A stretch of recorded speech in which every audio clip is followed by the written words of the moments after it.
Good morning and welcome sa atin pong Bread Talk, kung saan atin pong pinag-aaralan ang salita po ng Diyos, maging ang buhay ng atin pong Panginoong Yesus. Well, para po sa mensahe na atin pong pag-aaralan ngayon pong umaga, ito po ay nasa Nehemiah chapter 3, verses 1 and 2. Ito po ang sabi ng mga talata. Then Eliashib the high priest rose up with his brethren the priests, and they builded the sheep gate. They sanctified it and set up the doors of it. Even unto the tower of Mea, they sanctified it, unto the tower of Hananiel. And the next unto him builded the men of Jericho, and the next to them builded Zakur, the son of Imri. Well, the title of our topic for this morning is The Builders. Again, ang title po ng ating pag-aaralan ay The Builders. Well, actually, mga kapatid, Nehemiah chapter 3 is all about work.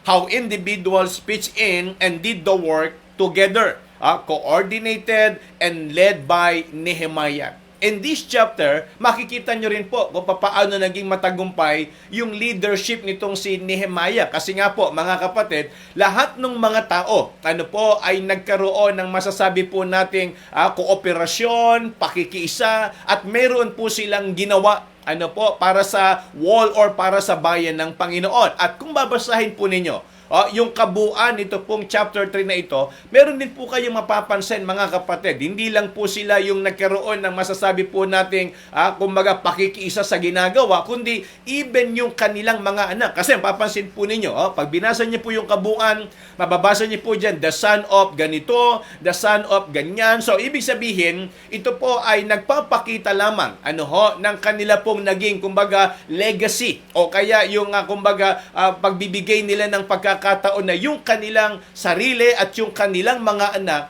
ay naging bahagi po ng pagtatayo sa gawain po ng Panginoon. Ito ho kasi ang maganda dyan, mga kapatid. Yung hindi lang ho tayo ang nakikita sa church.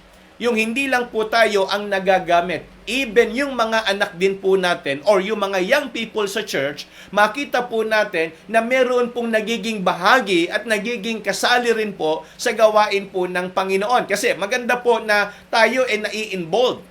Pero hindi ho tayo magtatagal pa, mga kapatid. Kung baga, harapin na ho natin ang katotohanan, tayo po ay tumatanda, nagkakaedad, so yung atin pong katawan ay napapagod na at humihina. So paano ho maitutuloy yung gawain kung yung mga anak natin hindi po nasanay at hindi po nila nakita na sila ang dapat sumunod sa mga yapak natin, sa ginagawa natin sa Panginoon. Kaya isipin na lang natin, mga kapatid, kung walang mga kabataan sa church, kung wala ho tayo mga anak na mai-involve sa ministry, paano po kaya yung susunod na kabanata? Yung susunod na henerasyon, sino po ang gagamitin ng Panginoon? Kaya nga naniniwala ko, mga kapatid, kung titignan nyo po dito sa chapter 3 na ito, napakaganda ng ginawa ng Panginoon para po sa buhay ng mga tao. Kasi tignan po ninyo, bawat isa nagkaroon po ng bahagi at yung kanilang mga anak din ay naging kasali rin po sa pagtatayo sa wall ng Jericho. So sa madalit salita, Jerusalem. So sa madalit salita, ito po yung bagay na magandang makita natin mula po dito sa ating pinag-aaralan. Then number 1, nakita ko po their participation.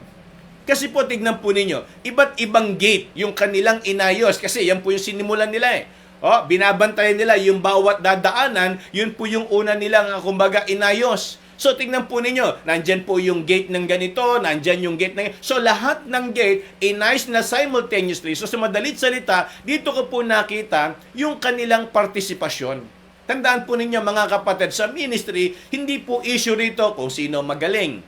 Hindi po issue rito kung sino mayaman. Hindi po issue rito kung sino yung may pinag-aralan. Hindi po issue rito kung sino yung maganda at gwapo. Ang issue po rito, mga kapatid, ano yung nakikita mo sa sarili mo na pwede mong maibahagi para po sa gawain ng Panginoon. Kasi naniniwala po ako, tayo po ay katawan ng ating Panginoong Kristo. At hindi ho tayo pwedeng lahat pare-pareho. Talagang meron pong matatawag sa atin na talagang tayo po tumatayo sa harapan o kaya meron po sa atin na naglilingkod sa Panginoon na hindi naman kailangan mabanggit yung kanyang pangalan. Kasi tandaan po ninyo, nakikita man tayo ng tao o hindi, sigurado po ako nakikita tayo ng Diyos.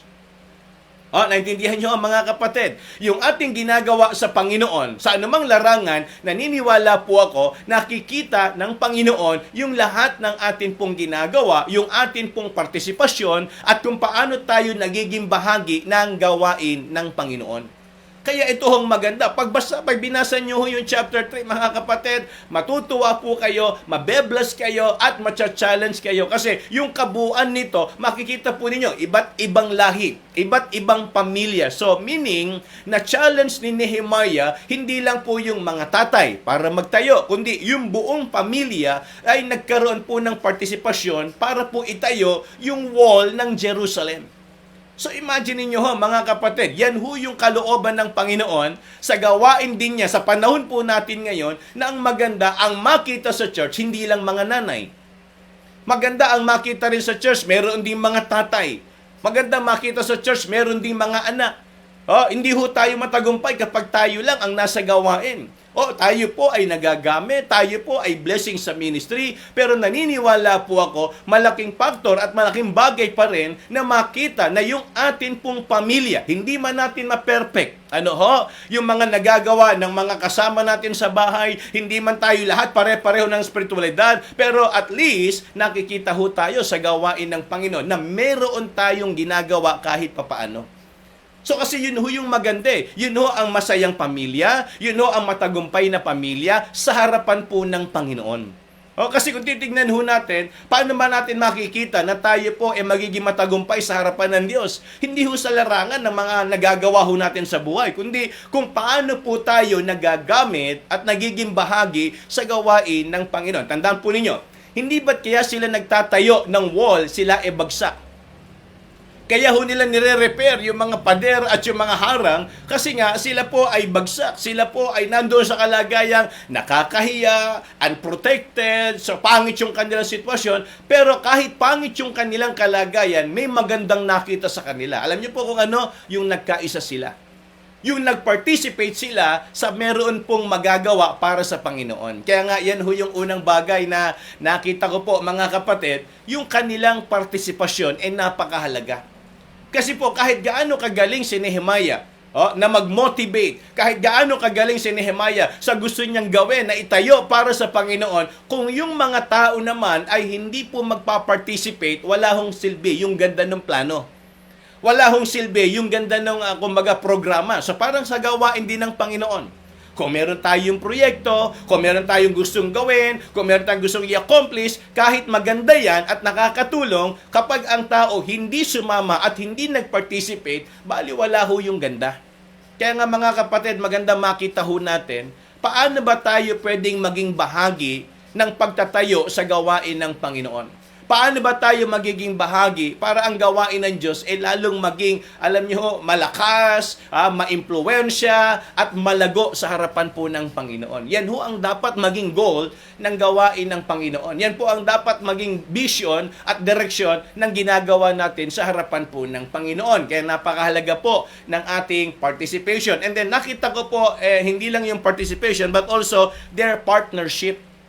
So yung mga anak, magulang, at yung mga leaders, tingnan po ninyo, merong priest. Imagine po ninyo, di ba? Sabi ng verse number 1, tingnan po ninyo. And then Eliashib, the high priest, rose up with his brethren, the priests. So imagine po ninyo, and they builded the sheep gate, they sanctified it, and set up the doors of it, even unto the tower of Meah, they sanctified it unto the tower of Hananiel. So, ibig sabihin, hindi lang sila pang templo. Hindi lang po sila para doon sa mga seremonya para sa Panginoon, kundi yung kanila pong kakayanan, pinagamit at ibinigay pa rin nila para maitayo yung masasabi po nating muog na napakahalaga sa bayan po ng Panginoon. So, sabi ng Bible, the high priest and his brethren, the priests. So, yung mga saserdote, so ibig sabihin, kumbaga, ang gawain ng Panginoon, dito natin makikita. Meron tayong mga nakatapos, meron tayong estudyante, meron tayong, kumbaga, plain housewife, meron tayong mga nanay, meron tayong mga ate, may mga kuya, may mga tatay. So ibig sabihin, alin man doon ang maganda, ang makita sa atin, willing tayong maging partners. Willing tayo maging, kumbaga, katuwang sa gawain po ng Panginoon. Tandaan po ninyo, wag ho ninyong maliitin ang inyong kakayanan. Wag ho ninyong maliitin yung inyo pong nagagawa. Kasi ako naniniwala, kaya po natin to nagagawa kasi may Panginoon tayo. Tandaan niyo mga kapatid, wag nating maliitin yung pwedeng gawin ng Diyos sa buhay natin. Oo, tayo, walang kakayanan. Opo, mahirap lang tayo. Oo, ganito lang ang buhay natin. Simple lang tayo. Pero ang Diyos natin ay Diyos na makapangyarihan. Ang Diyos natin ay kayang gumawa ng hiwala kahit mula sa wala. Kaya niyang gumawa ng himala kahit mula sa walang-wala. So, anong ibig ko sabihin? Kahit mahirap tayo, kaya tayong gamitin ng Panginoon.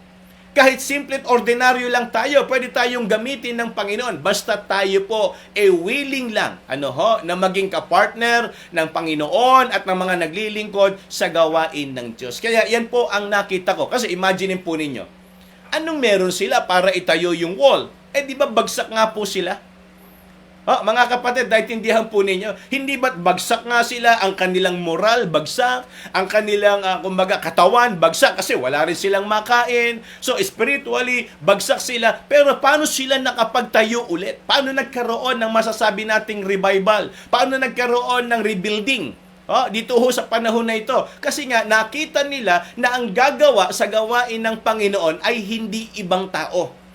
Kaya nga, alam nyo ang maganda sa gawain ng Diyos, ang makita natin, hindi yung itutulong ng iba sa atin, kundi yung maitutulong natin para sa gawain ng Diyos.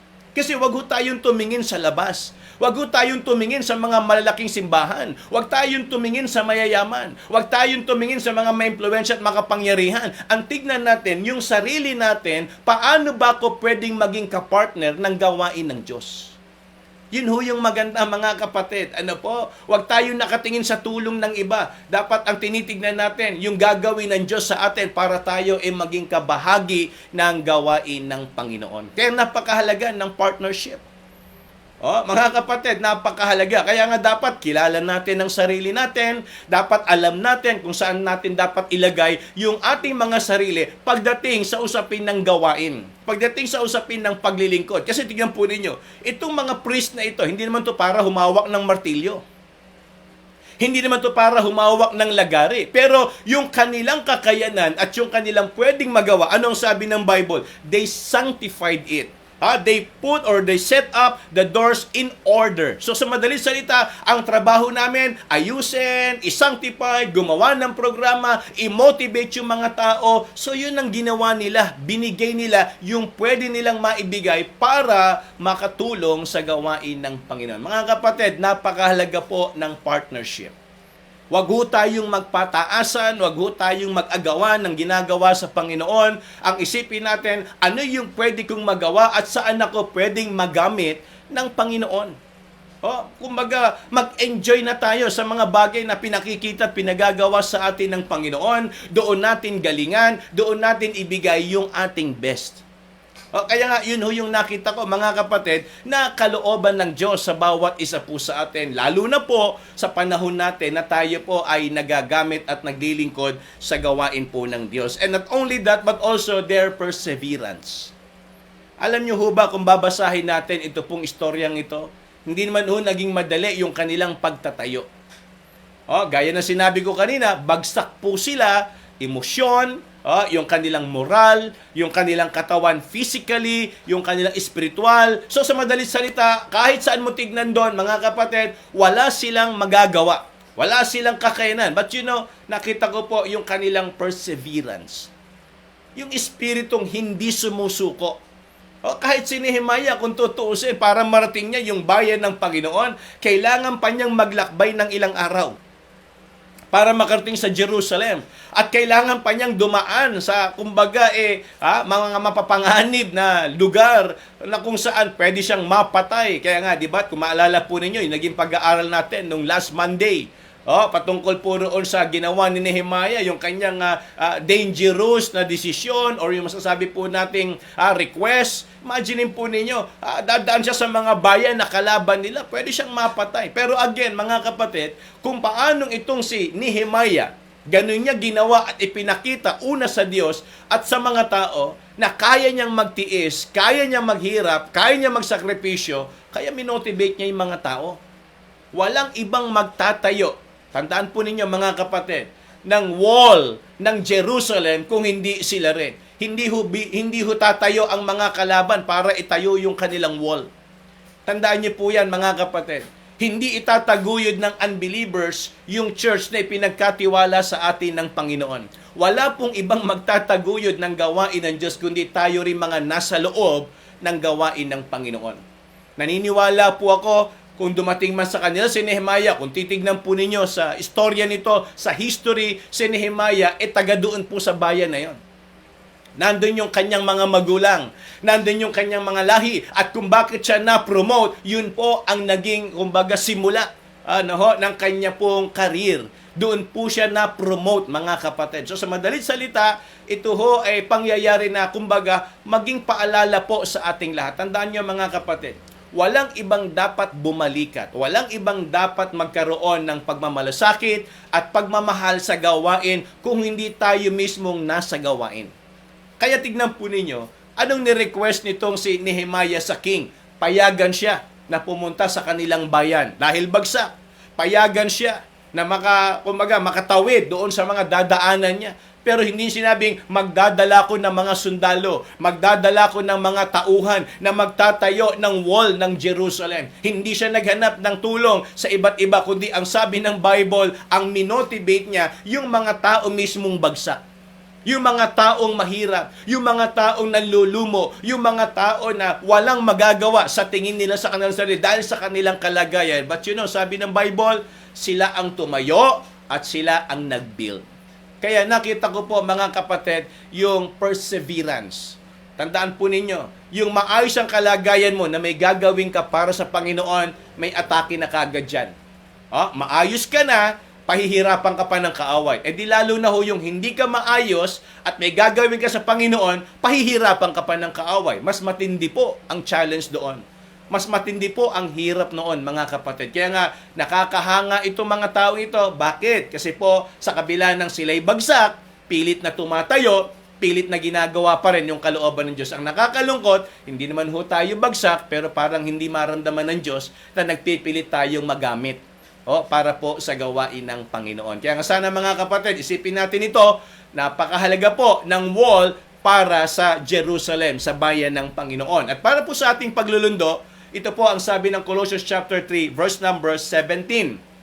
And whatsoever you do in word or deed, do all in the name of the Lord Jesus, giving thanks to God and the Father by Him. So, ibig sabihin, ano man daw yung ating gawin o gagawin o ginagawa, ang sabi ho ng Bible, do all in the name of the Lord Jesus. Huwag ho natin gawin ito dahil gusto lang natin magpa-impress. Huwag ho natin gawin ito dahil komportable lang tayo. Huwag ho natin gawin ito dahil sisikat tayo. Gawin natin ito dahil para sa Panginoon. Para sa gawain. Yan ho ang tama kung ang pag-uusapan ay mundo ng paglilingkod. Tandaan po ninyo, ginagawa natin ng lahat para sa Panginoon. Na siyang tumawag at nagligtas sa atin pong lahat. Kaya nga sana sa umagang ito, tunay po na tayo ay nabusog at natuto ng mensahe po ng Panginoon. Samantala, ito po ang ating trivia for this morning. Ano po ang title ng ating pong topic ngayong umagang ito? Yan po ang ating trivia. Ano po ang title ng ating pong naging topic for this morning? Title po, mga kapatid, kumpleto po dapat yan. Dahil yun ho ang ating pinag-aralan. Well, ito naman po ang mga sumagot ng tama last Monday. Anong pangalan ng hari na pinaglilingkuran ni Nehemiah? Ayan. So, ano po ang pangalan nung king na pinagpaalaman nitong si Nehemiah para siya'y payagang bumalik at pumunta sa bayan ng Panginoon, sa kanilang bayan? Yan. Ang tamang sagot ay si King Artaxerxes. Yan po ang tamang sagot. At ito po ang mga sumagot ng tama para po sa ating trivia last Monday. Sila po ang tatlong napakabilis sumagot. Ano po? Ang unang sumagot ng tama ay si Ninang Kiten. Siya po ang number 1 last Monday. And then, si Ate LB naman po ang pangalawa. And then, ang pangatlo ay si Sister Gypsy. Ayan, palakpakan ho natin sila. Sila po ang top 3 last Monday. Ayan, congratulations sa inyo. And then, eto po, mga sumagot ng tama. Ano po, pang-apat ay si Ate Rose. Pang-5 si Preacher Rodel, pang-6 ay si Sister Jen, at ang pang-7 ay si Ninang Ana, at ang pang-8 si Kuya Joe. Ayan, sila po ang mga sumagot. At ito pa ang pang-9. Ano po, si Brother Jonathan Bometibo. And then, ang pang-10 ay si Mami, Sister Len. Sila po ang top 10, mga kapatid, last Monday. Palakpakan din ho natin sila, mga kapatid. Kasi po, mabilis silang sumagot at tama yung kanilang naging sagot. At meron pa po humabol. Pang-11 ay si Ninang Flor. Ayan, sila po ang mga sumagot ng tama. Congratulations po sa inyo. At gusto lang po nating batiin ng happy birthday si Brother Manny Beltran. Happy birthday, Brother Manny. Sana'y talagang lalo ka pang palakasin. Bigyan ka pa ng Diyos ng marami pang taon na malusog ang iyong pangangatawan at patuloy pa kayong gamitin ng Panginoon at pagpalain. Ayan. So, happy birthday, Brother Manny. At sana ay maayos ang inyong kalagayan dyan sa ibang bansa, sa South Australia. Ayan, nakakatuwa naman. Ano po? At paalala ko lang, mga kapatid, yung mga minessage po ni Ate Sara patungkol po sa ating commitment. Sa Sunday na po yan, mga kapatid, para po doon sa gusto nating idagdag na equipment. Para po sa ating kumbaga media ministry. Hindi lang ho ito para sa online. Pati ho yung mga napapanood po ninyo sa TV natin, sa church, sa monitor natin, magkakaroon po ng improvement. Dahil po dito sa equipment na ito. Kaya ipag-pray ho natin na sana talagang ma-accomplish natin. Ito pong ating pinapanalangin na sana ay iregalo sa atin ng Panginoon. Kasi po sa Sunday ay anniversary ng atin pong online ministry. Nililinaw ko po anniversary ng online ministry. Yan po yung Light Ministry of Caloocan. Iba pa po yung anniversary ng Glorious Light Baptist Church, Bagong Barrio, Caloocan. Yan po ay sa October. Baka mamaya ay magkamali ho kayo ng understanding, ma-misled po kayo dahil baka akala nyo anniversary na po ng Glorious Light Baptist Church sa Bagong Barrio. Hindi po. Anniversary po yan ng ating online ministry. Yan po ay sa darating na linggo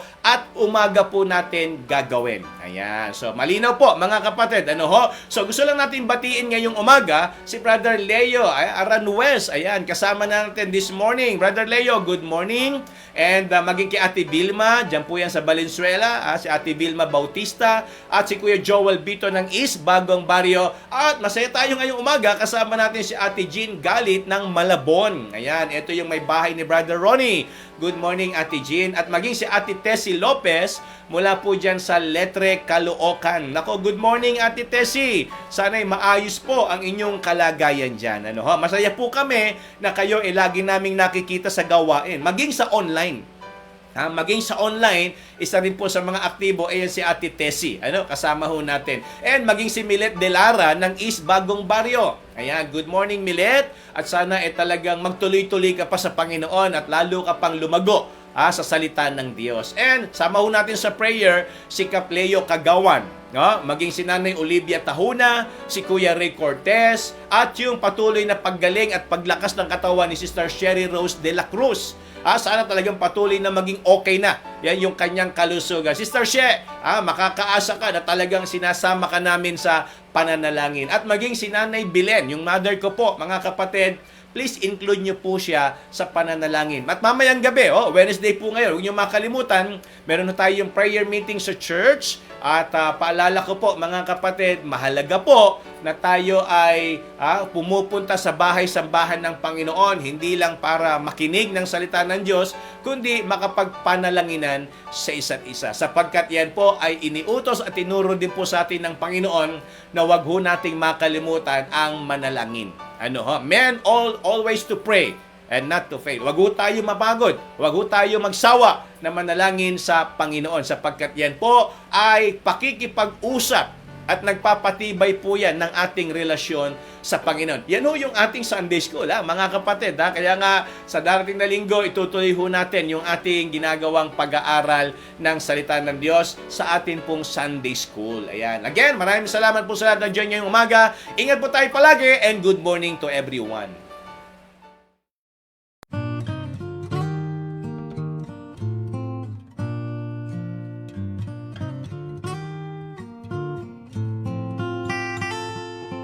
Father of lights, giver of gifts, there is no shadow in you. Author of life, fountain of grace, each morning your mercies are new. And you never change, and you never lie. Age to age you are the same. I will trust in you, all your faithfulness, for I know you never change. Father of love, source of all good, tower of strength and my shield. When you gave your Son for those who rebel, your love for the world was revealed. And you never change, and you never lie. Age to age you are the same. I will trust in you, all your faithfulness, for I know you never change.